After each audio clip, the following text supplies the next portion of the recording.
understand why I end up getting so much.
Just catching up on peer counseling messages that were left behind and returning to the conversation here. Looks like I have a better connection, at least theoretically more stable. So that's good.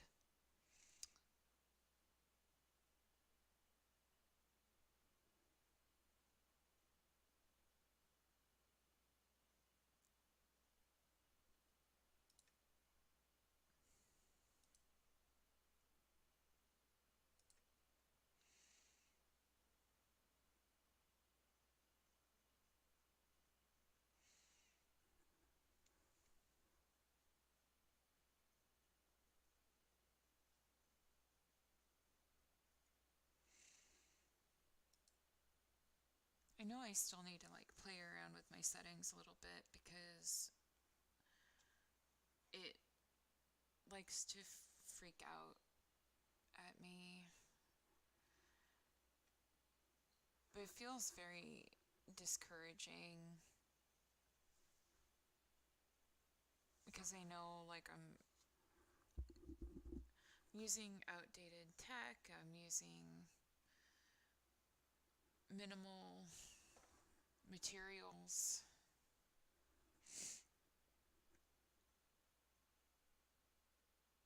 And I don't really have kind of like that exchange going on right now where um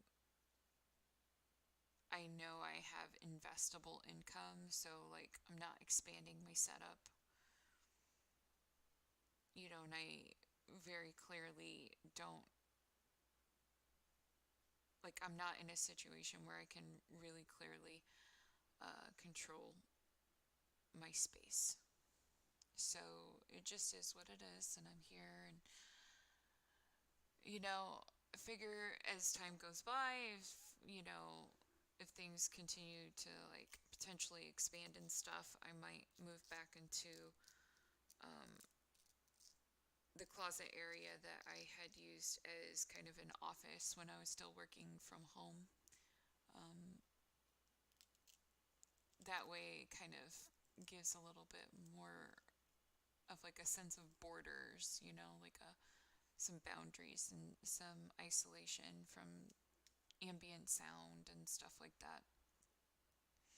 So, anyway, now that we appear to be stable and everything is kind of moving more along the trajectory that I would be hoping for, uh, standard awkward introduction to what this stream is all about.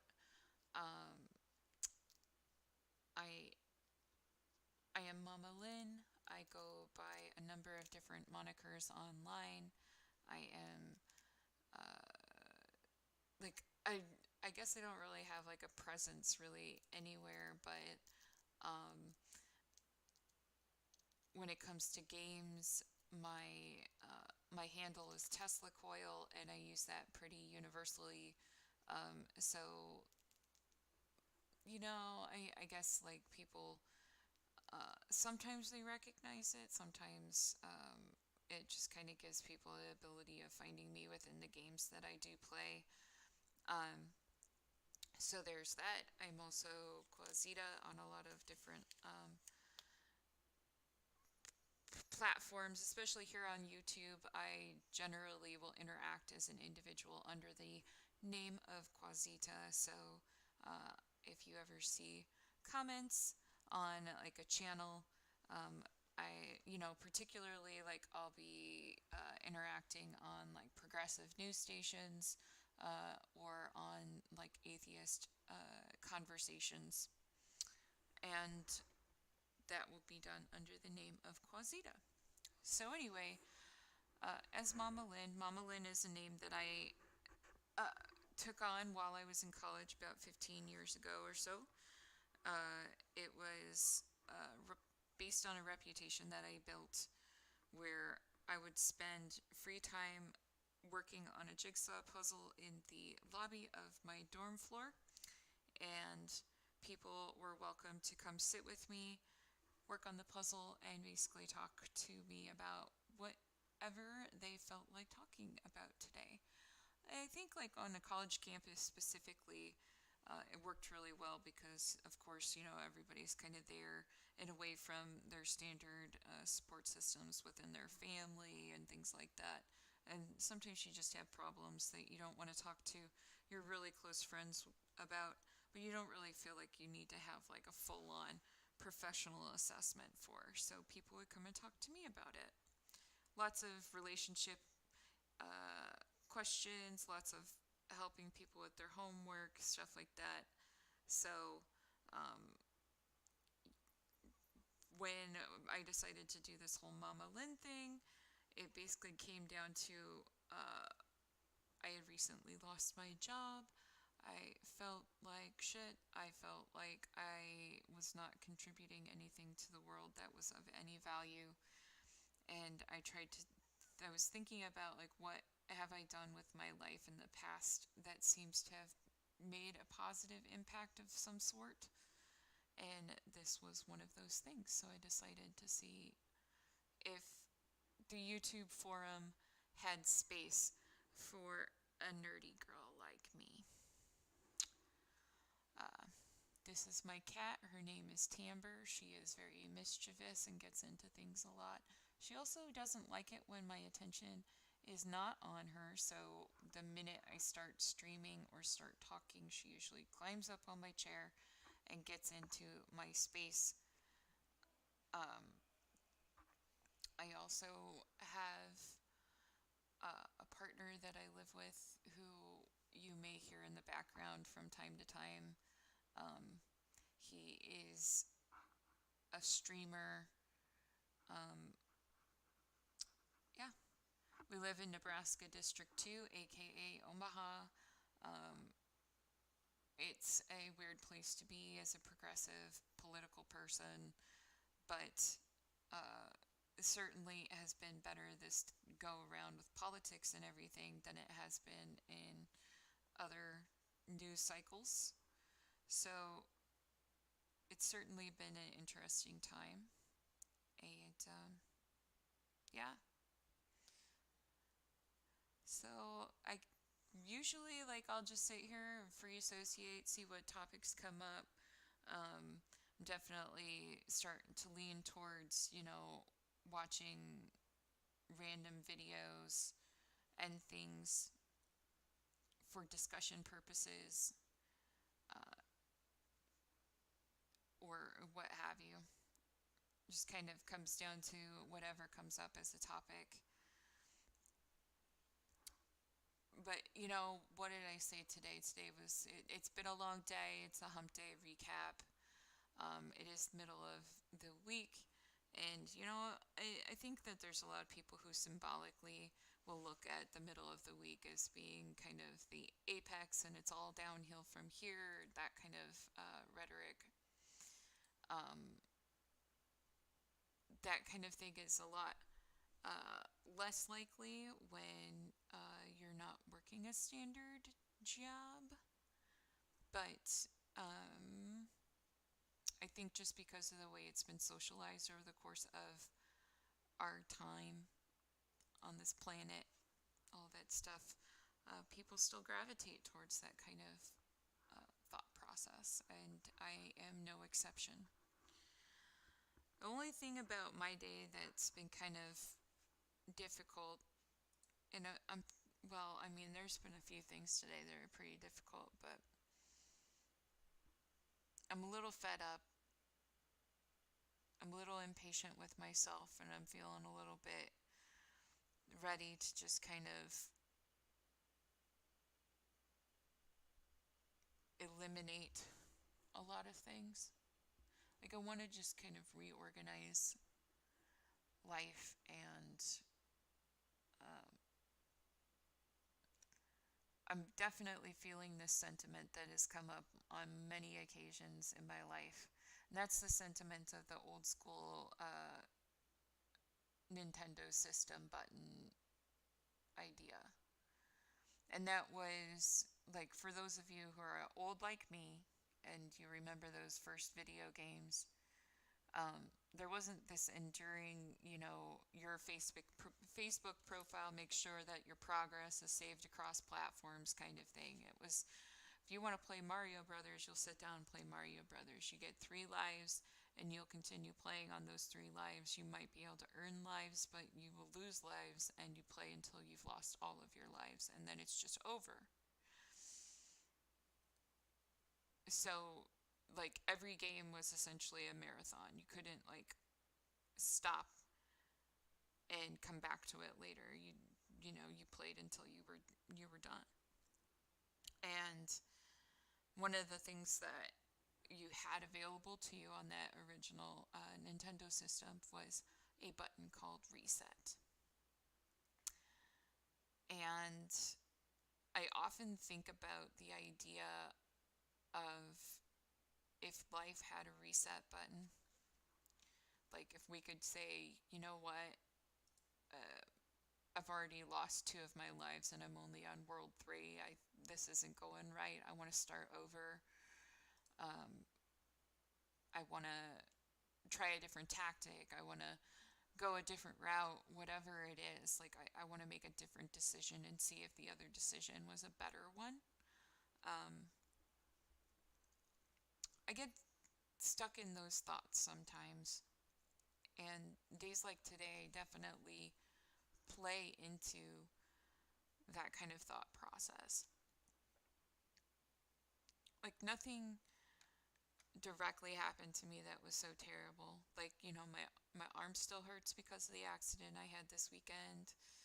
Um, the primary things I had to do today, say I had a couple of appointments. I had to go to physical therapy, and then I had a mental health appointment, both of which I do every week right now. And I kind of walked out of both of them feeling like aimless, hopeless.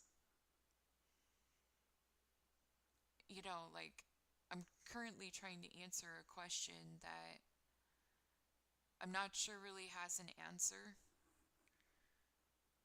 And even if I had the answer, I'm not sure it would really make any difference. It's almost like if I got the answer that I think is most likely at this point in my life, um, all it would do is confirm that I'm not ever going to do anything like super exciting with my life. Because I've already passed a good chunk of my life trying to repair issues and get to a place where I could do things like go on adventures and make memories and, become the famous musician I thought I might be, or write the novel that I always thought that I would finish. But I'm subject, and I have a huge tendency towards procrastination, right? So what I find myself doing is, like, I know that I have this idea for a novel. It's like, life epic. But the procrastinator in me, whatever you want to call it, um, I think I keep thinking about it like there's still time. So I haven't worked on it for forever, but it exists.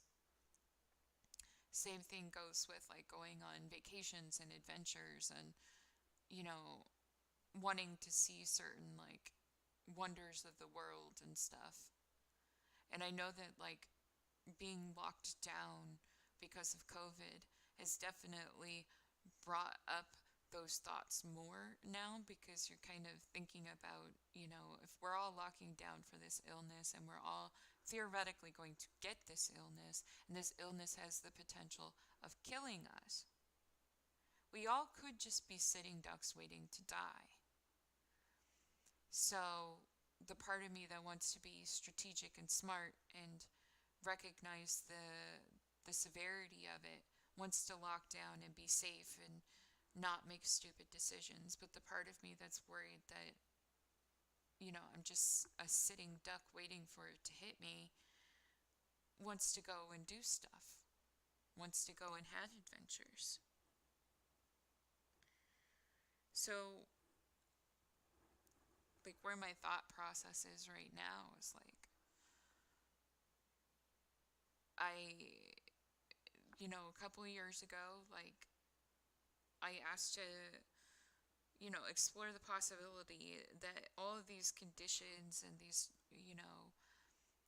negative medical experiences that I've been having in like my later 20s to now, um, they're starting to line up and slot into a particular condition that requires genetic testing in order to confirm or deny it.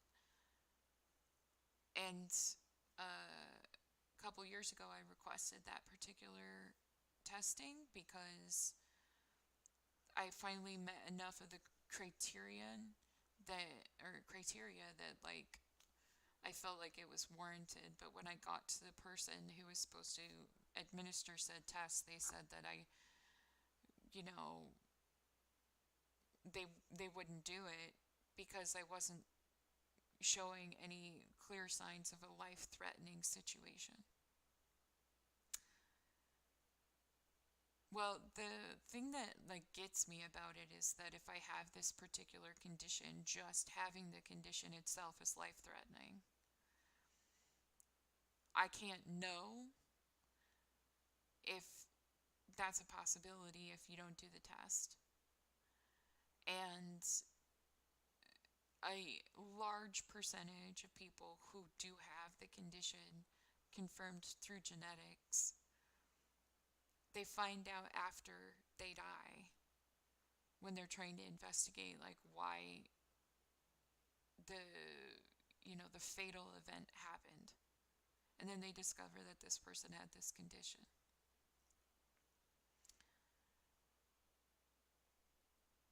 I feel like I'm in this limbo where I keep trying to argue for why you should take me seriously, and why my interpretation of my experience might be valid. But then also facing like the argument that comes up where I also acknowledge that I have an anxiety issue, and I have to sit here and think like, okay, is this interpretation the fruit of my anxiety, or is my anxiety the fruit of my interpretation? Like, am I building more anxiety issues because I can recognize these problems? Originally it was like I could recognize certain things around the world and I felt hypersensitive to it and stuff, so it just made it harder. But now it's like I feel like I'm in this unending cycle that I can't break by myself. And when I request help for breaking it, like it just like I don't know.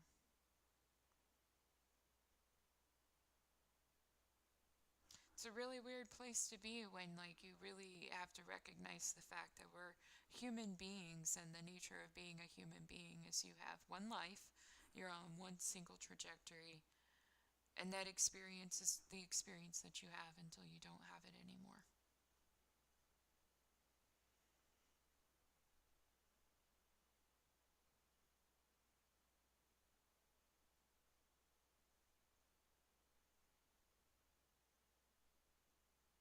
I hear myself talking about it, and like, I really want to be entertaining. I want somebody to show up and be like, wow, this person is so funny or whatever.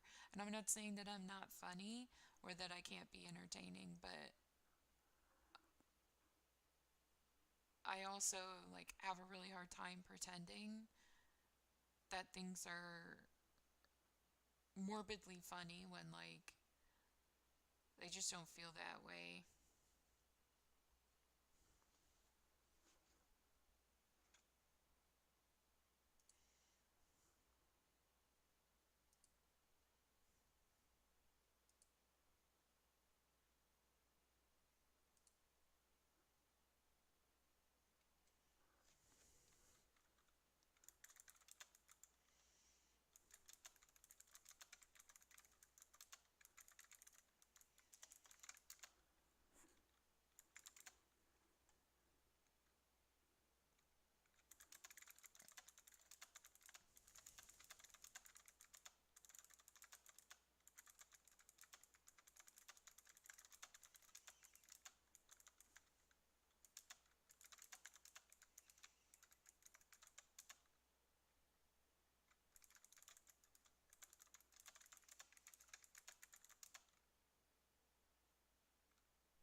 I wish I had the capacity to be better.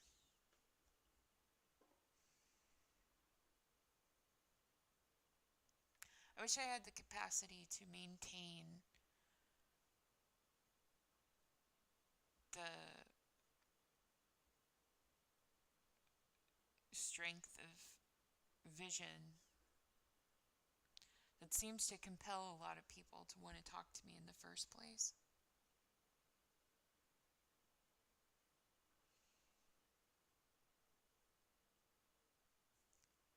Like the whole like Mama Lynn concept was something that was really nice, but at the same time you're like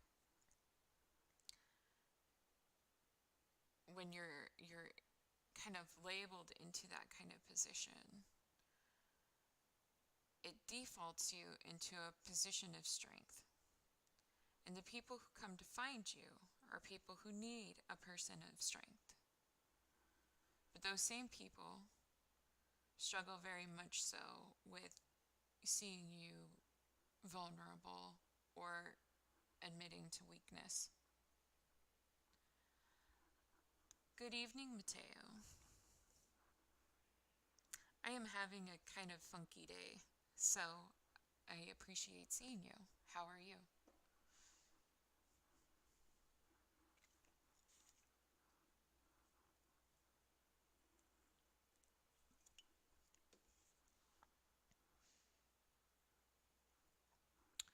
Mama Lynn. Someday we'll have like a theme song and stuff, and like we can do a dorky intro and just like, woohoo! We're all here to be like pseudo depressed and hiding it from the world together. Let's talk about it.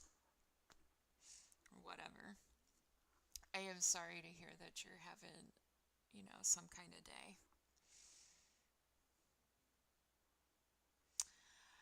I suppose that's probably what's going to end up bringing people to come back and talk to me fairly often is when they need to have that moment. Yeah. I don't remember you. Uh, well, no. You you did tell me that you were currently between residences. So,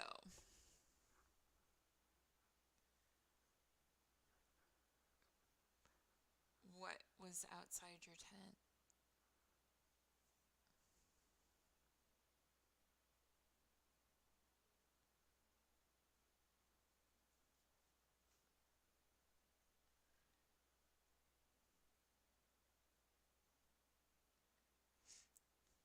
I feel like one of the hardest decisions you would have to make when you were living like on the street. Um, wow. Like I like what I was gonna say though is like I feel like one of the hardest things to kind of make decisions about living on the street or living in that kind of transient way is making on the fly decisions about who else you might run into and sharing resources and stuff because I recognize the fact that there's probably plenty of people who are in a similar situation to you where like they can hold a normal conversation and they have an actual kind of sense of agenda and stuff, but then there's also people who are uh, out there because of their inability to do those things. Well,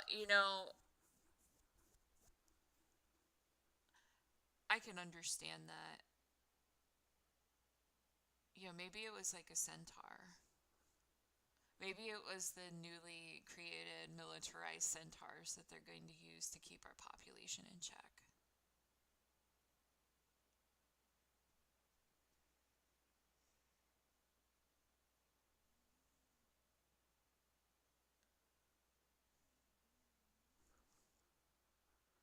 There was a period of time in my life where it was starting to look like I was going to have to live out of my car for a while. Um, and I started kind of looking into how I could go from like parking lot to parking lot, like what places and resources I could utilize in that method in order to not be vulnerable while sleeping.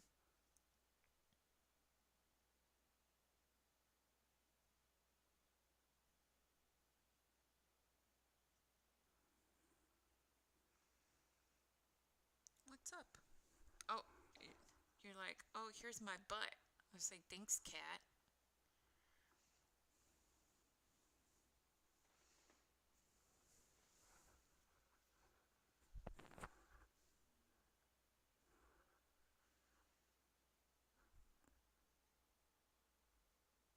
Well, I don't know if you had heard about this, but like when COVID first like kicked off, in different countries, he handled the situations in different ways.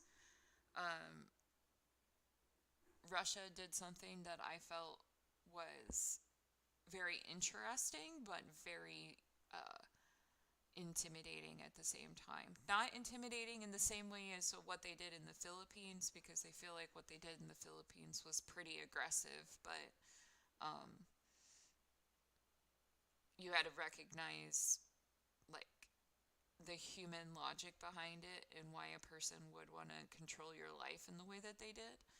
But in Russia, what they did was in order to force the lockdowns in places like Moscow, they released lions into the street. Like actual animals from the zoo and shit to make it so that people would be afraid to walk out of their door for fear of running into the lion. So, like, that, I have to admit to that just because that's the tangential way I got to the idea of having centaurs out there holding us accountable for our COVID actions.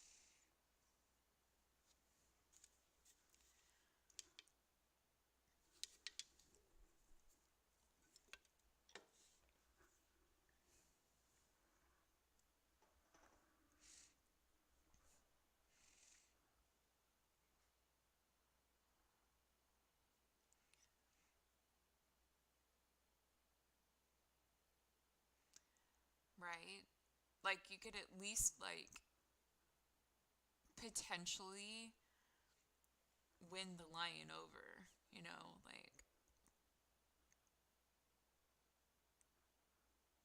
you could, like, I'm not saying I would ever trust my ability to negotiate with a wild animal, just to see if I could do it, but given the circumstances where you were in a room and uh you knew that you would face COVID or, a wild animal, and both of them, like, if they decided against you, they would kill you.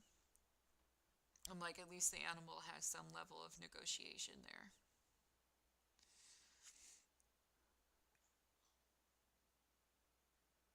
I think that's one thing that's been, morbidly fun for me during like these COVID times is um like one of the general pastimes that I would partake of, usually with one of my friends, but sometimes by myself. Like we would watch like conspiracy theories, make up new ones.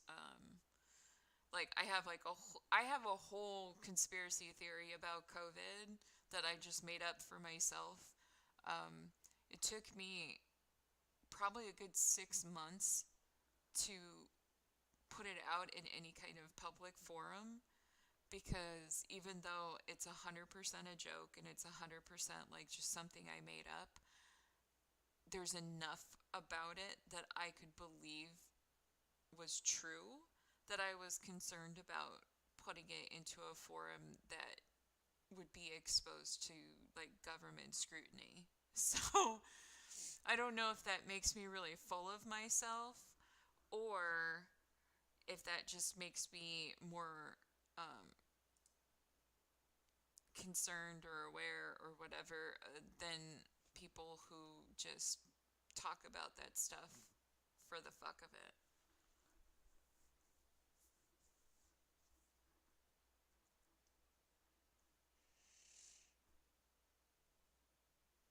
Every time I say something like that, like I think, man, I should probably be a little bit more aware of like the language that I'm using and stuff, but I'm literally just talking about things the way that I would talk about it in any day. So, until I have reason to believe that, somebody is gonna care about, an affiliation or whatever, I guess I'm not interested in working out a filtration for my own brain.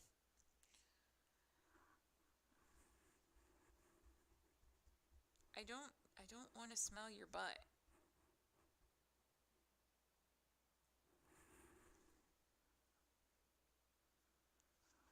Can we not do this right now?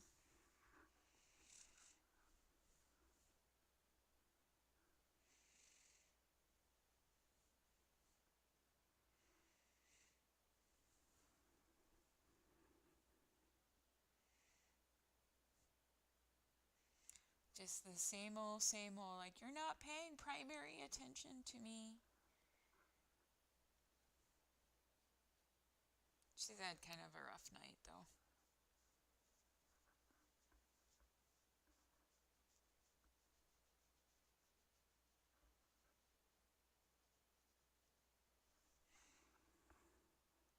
One day you're gonna be famous. You're gonna be famous, Timber.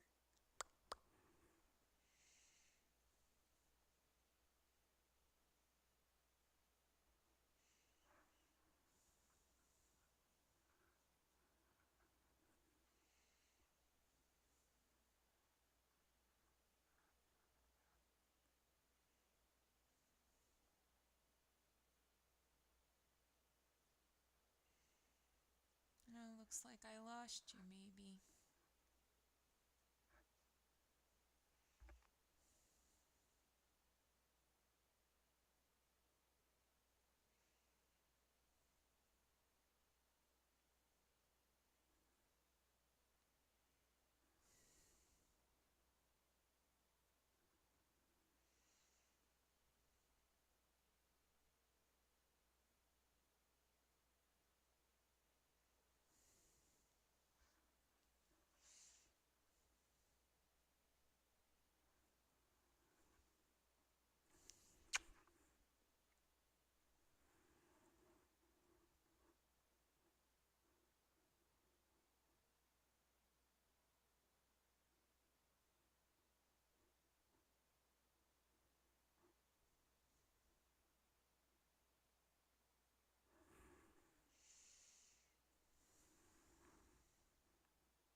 feel like my kitty is depressed and sad.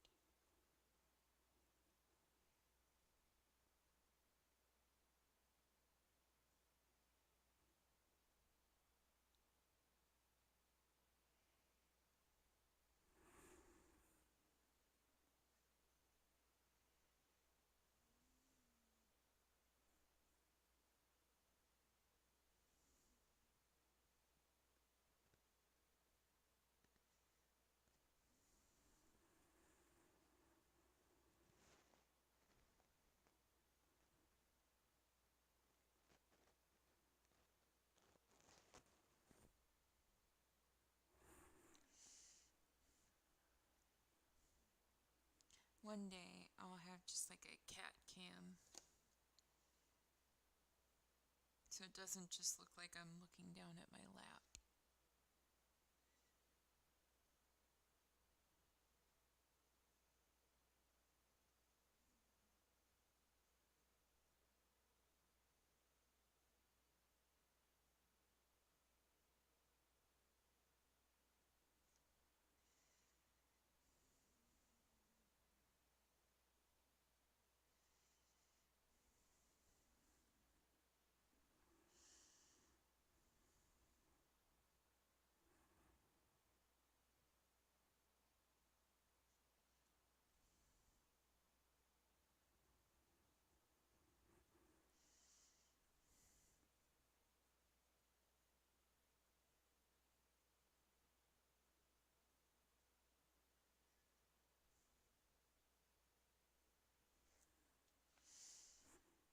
Let's see here.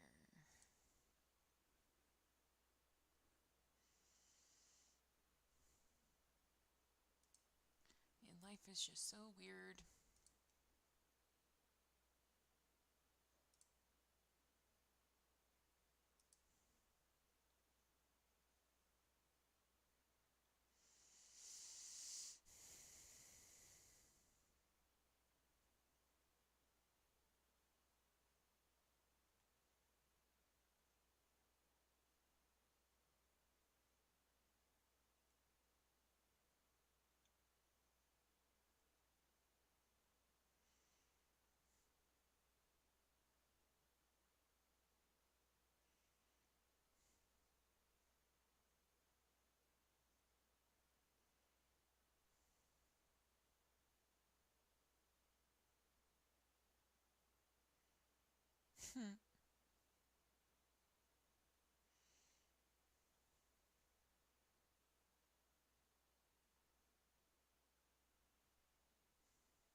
I'm currently just perusing like my Facebook feed because of the way that my brain is working right now.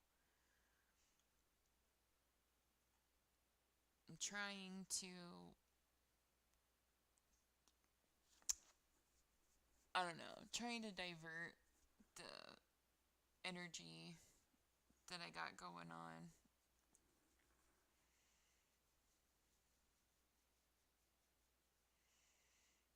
Not sure it's gonna work though. What do you think, Kitty? Huh?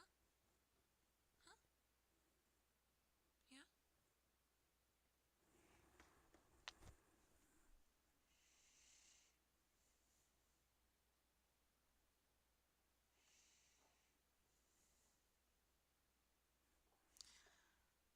You are my kitty cat.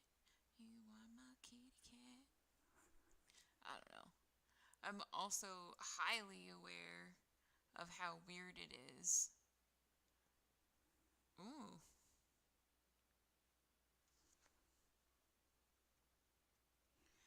I just felt my cat burp for the first time.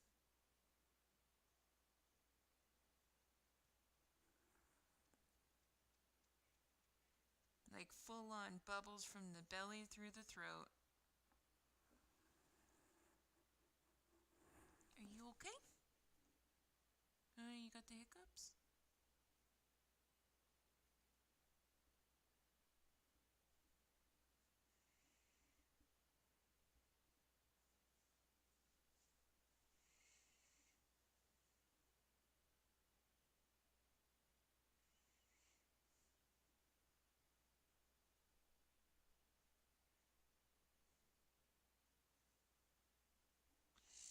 Just like random strangers are gonna show up and just like find me talking to my cat about her burps.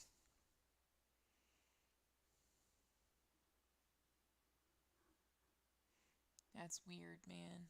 It's real weird to me.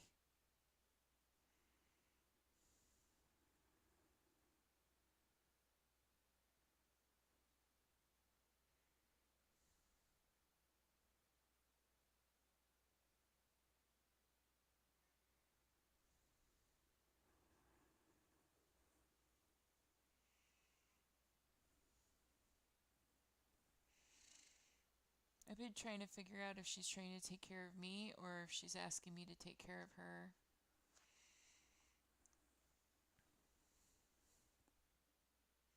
People keep telling me that if she wanted, if she was having like a medical issue, she'd probably be hiding from me. But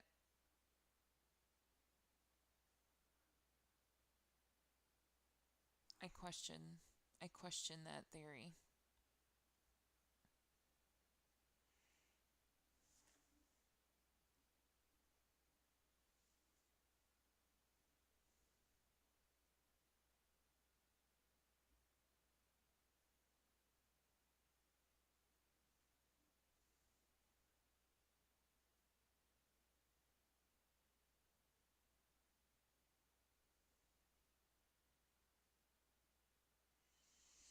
I question a lot of things about existing in this world and trying to make sense of it and trying to be sure that the decisions that I made are smart and reasonable. And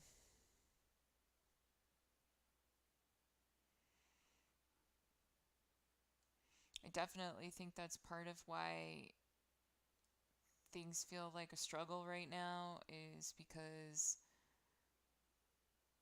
on a certain level I feel certain that I'm making incorrect choices for the time that I have left, and I don't want to be in that position. Like, I want to feel like I am getting the best out of my circumstances. I want to feel like I am doing what I can with what I've got. I want to, I certainly want to feel like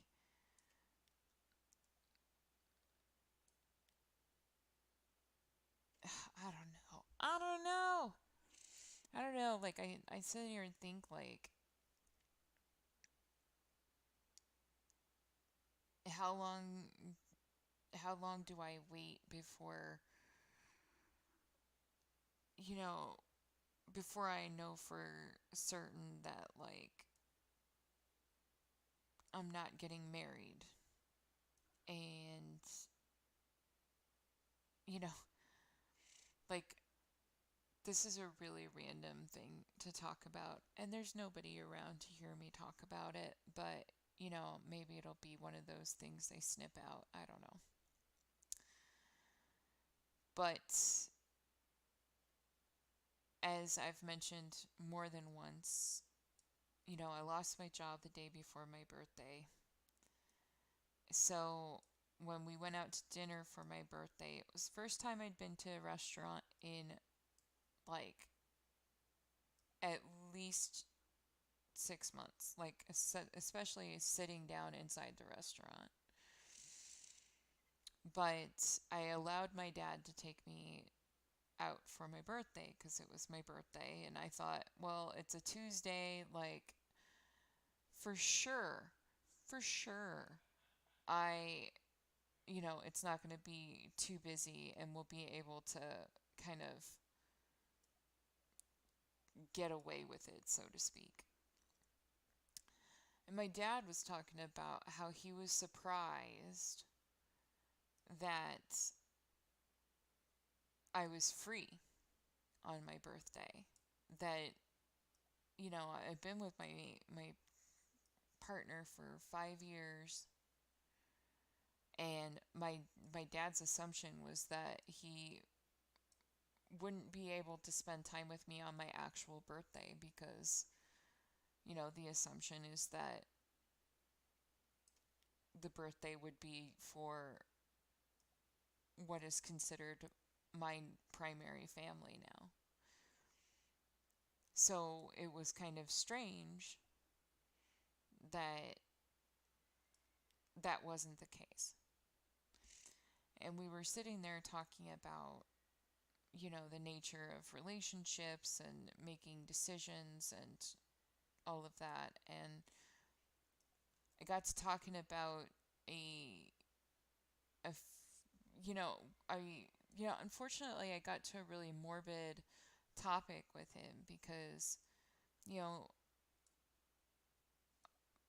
I'm I'm getting old, and my dad is, he's a grandpa. He's an older man now. So, like, there's a certain level of consideration that I have to have when I'm thinking about what the future looks like and what I want to make sure I get to have with my dad.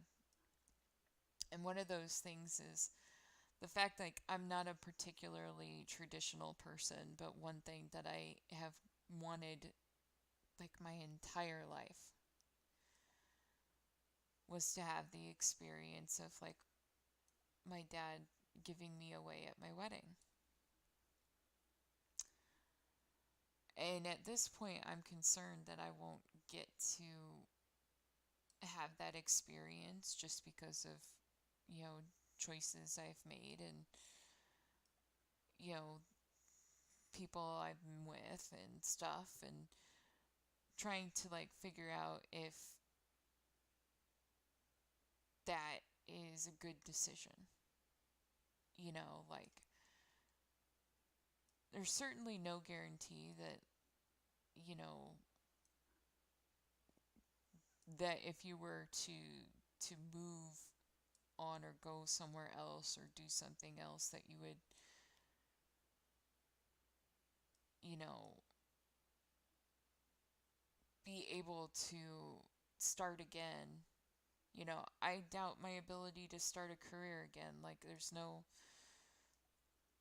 reassurances for, you know, figuring out love. Like, I'm trying to figure out if, like, where I'm at right now is a question of my inability to understand and interpret, like, the emotional connection, or if it's simply not the right one, or, whatever. So I was talking to my dad about that, and I uh, also talked to him about the fact that I had flat out said that I would never forgive,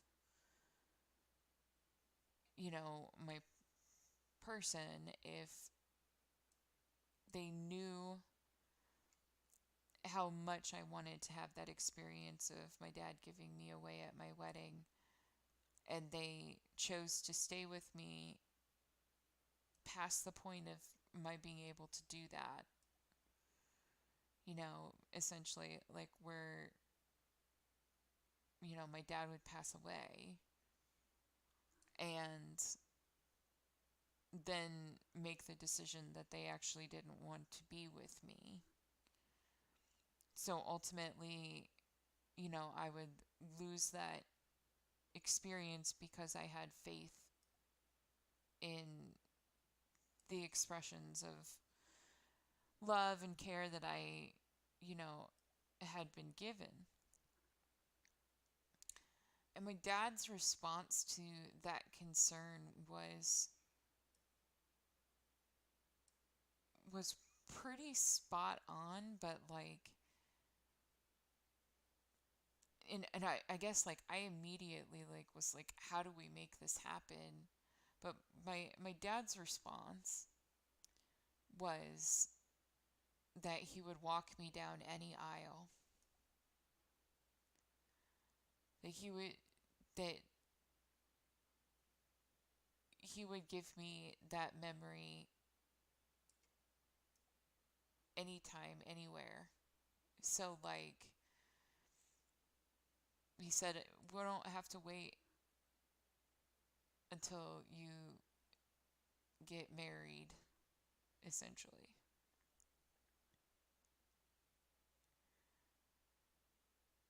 And it was kind of a really sad thing to think about, not just because of like why we were talking about it or like, the circumstances in which it would make sense, but like the idea that, you know, like I've struggled to have like a really solid trusting relationship with my parents up until fairly recently in my life. And yet like when presented with this, proposition and, my dad's evaluation of it on the fly demonstrated to me that he knew exactly who I was. Like he knew how my brain works. He understands at least some of my sentimentality.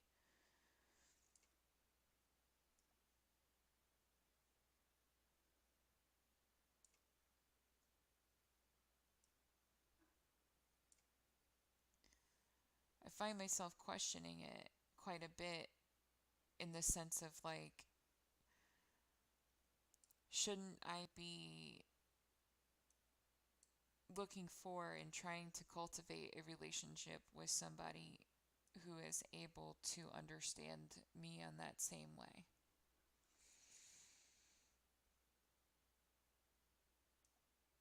Just the same as like I, I struggle with understanding the value of like the friendships that I maintain, because when I look at the way that people treat me versus the way that they treat other people, I see a disparity. I don't really understand what, like, the only way I can express it is like, I don't know what I'm doing wrong. And I try to, I don't know, reassure myself or whatever that effectively everybody feels that way. Like, they feel like there's this disjointed, missing experience.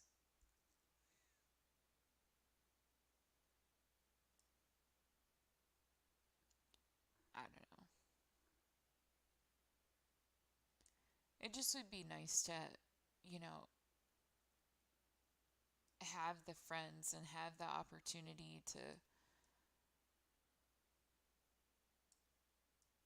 reconnect with people. I do honestly think that this year has been so hard for a lot of people because during the regular days when those kinds of thoughts come in, at least some people are able to take those thoughts to like the local bar and fulfill whatever need it is that is hanging empty with just the general interactions of whoever happens to be at the bar today, like gonna make a connection, gonna make a bar buddy. But I've never been able to do that. Like my ability to socialize on the fly has been very, I guess, limited. It's definitely been different than what I see other people able to do. So like the the limitations that COVID has brought have really exacerbated the issue.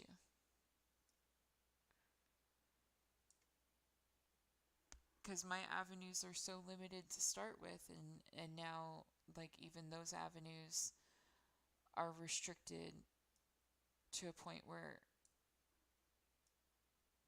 I am so lost.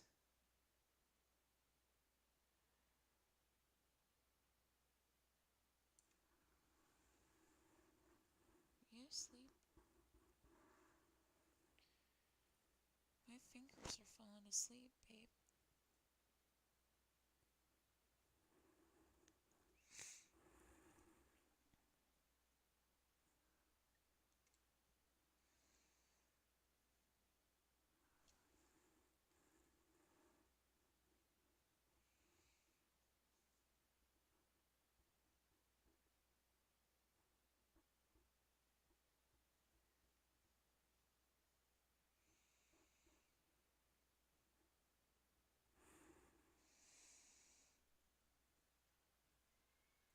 One of the things I thought about earlier this week, though, was that I needed to make sure that I restricted the time that I sat here on stream waiting and looking for people and all of that stuff. So on the stream for a decent chunk of time, it's just past an hour now. And so I think I'm probably going to disconnect for the night. Um, Still trying to figure out exactly what the right kind of format is and the right kind of subject matter and the right kind of conversation starters and what's going to bring people better to the table and all of that good stuff. But I certainly appreciate everybody and anybody who stops by and looks at this. Eventually my procrastination will stop getting the best of me and I will put out a series of clips taking out all of like the nuggets of wisdom or whatever you want to call it that have come out during my ramblings. So eventually you'll see those things come out. In the meantime, um, yeah. So Tamber and I are gonna go. And we're gonna go relax, right? We're gonna go relax, and we're gonna have some dinner, and we're gonna pretend that the world is okay for a little bit. She's fallen asleep on me. I am about to break the cat code. The cat code. You're so cute. You're such a cute girl. Get your little chins. So, I guess y'all can like go out on that note, or you get to see me just being a weird cat mom. But there's one thing that I know I've done right this year, which is, you know, rescuing my grandma cat and giving her a home that, while it's not always perfect, right? You get to be center of attention. You get to have your own home. And it's so much more quiet. and easier to be here. I hope. And I'm sorry. I'm sorry that bad things happen. I'm sorry I'm a bummer, but we'll get better. Anyway, definitely come find me on Facebook. Leave me a message. Send me an email to the email in the description if you would like to ask a question and I don't happen to be around right now. The more interaction I have, the more time I will spend on stream and ready to have the conversation. Uh, Eventually, we'll have a Discord where we can have more real time conversations, even with voice, where y'all can talk to me and I can talk to you back.